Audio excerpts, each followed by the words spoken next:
Hi guys, it's Carissa, and this is my submission for TTW number 24. It is the Valentine's Day edition. The first thing is the most romantic thing your spouse or partner has done for you.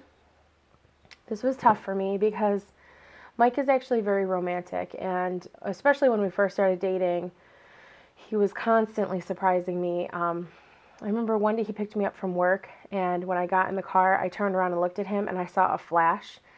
And he had bought me a camera, but he had taken it out of the box and wrapped it and cut holes out where, where the shutter and the flash was.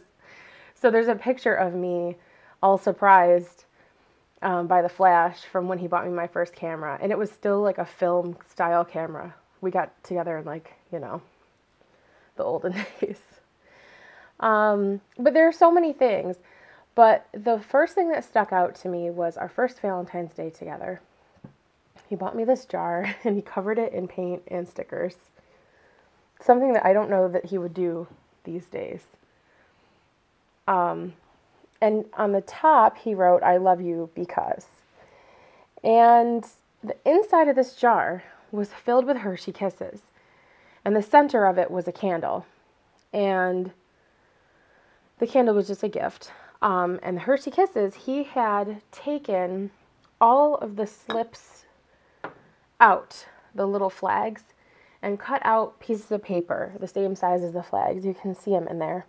And wrote down all the reasons that he loves me. It was so sweet. And it was a lot of fun to go through all of them. There were a couple of repeats, but I couldn't even blame him. I seriously think he did the whole bag of Hershey Kisses because there were so many of them. I just went down memory lane and went and looked, and I pulled out a few that I really liked. There's one that says,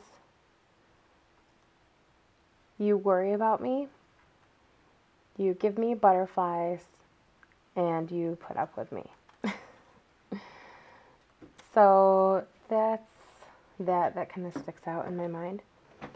The next thing is what is your song, and what song did you dance to at your wedding?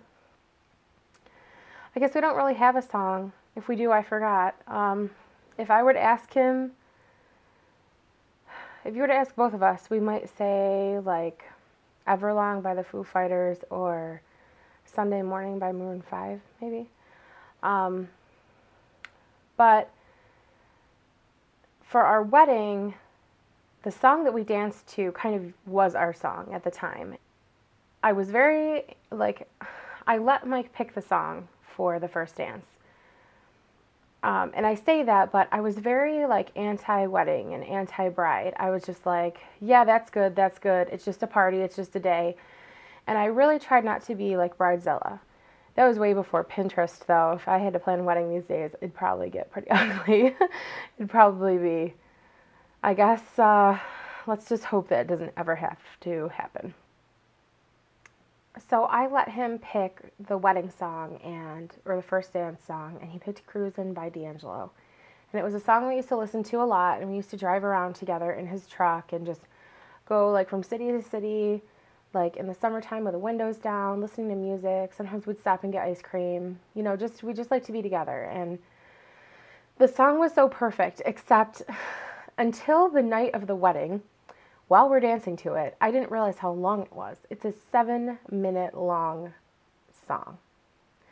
And I had no idea. Otherwise, I would have asked for the DJ to, edit it or cut it down somehow or fade it out at a certain point if he could.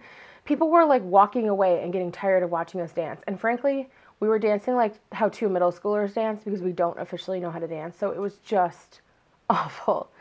But it was a really great song otherwise, and it was pretty much perfect. Our wedding wasn't very traditional. It was very informal, and the bridal party walked down the aisle to "You and Me" by Lifehouse, which became very popular in the couple of weeks leading up to my wedding, and I almost changed it because I was like, oh, it's all over the radio right now. It was, when I picked it, it was very obscure, and not to be like, oh, I don't want anybody to know this song, but I didn't want people to be sick of it, but it came down to it, and I was like, whatever, I'll just use it. And the recessional was walking back down the aisle was As by Stevie Wonder, and it's a song we both really love. So those are our songs. A lot of different songs. And movies. Love movies that make you cry. I could not think of anything. Most love stories I don't think really tear me up. I just saw The Notebook for the first time or for the first time like 2 months ago. I refused to watch it because I kept hearing how much it would make me cry. And I was good up until like the last 3 minutes, and I lost it. So I guess you could say that, although the whole reason I avoided watching it was because I don't like to watch movies that I know are going to be a sob fest, unless I'm in the mood for that, and I'm pretty much never in the mood for that. But the movie that first came to mind, I haven't seen in probably 15 years, maybe longer. And I don't know if anyone else has seen it, like in the world, other than me and my sister, but it's a Hallmark movie called To Dance with a White Dog. And I think movies with animals and animal stuff makes me cry, always. Just animals just get to me. And I think that that's why this love story worked in terms of making me a blubbering mess. And it's basically because I don't know if you'll even be able to find it anywhere or if anyone knows what it is, but it's a story about an elderly couple. Oh my God, I hope I don't start crying right now. And the wife passes away. And the husband starts seeing this white dog coming around their house and hanging out with him. And he's convinced that the spirit of his dead wife is in this dog. And spoiler alert, I'm going to give away the ending because this is why it gets to me. Now, granted, the first time I saw this movie, I was in like the 4th grade. I stayed home sick from school, and I think like somebody gave it to my mom to watch on VHS tape. They were like, you got to see this movie. So I watched it, and I cried. I remember crying so hard. And then like maybe 5 years later or something, I watched it again, and I cried even harder because I knew what was coming. So spoiler alert, in case you somehow want to find and watch this movie, the day that the father, because this guy's kids are coming around and they're like, Dad's losing his mind because he thinks Mom is like with us in this body of a dog. And they show him like with his walker, and the dog jumps up and puts her paws on the walker, and he danced with it on the walker. That's why it's called that. So the day of his death, they show the cement over their grave plot, and there's paw prints in cement.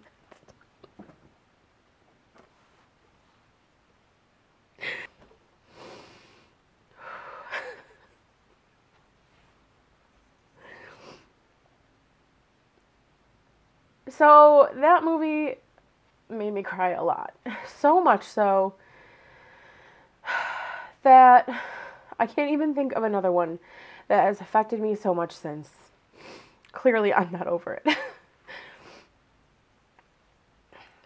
So that's about it.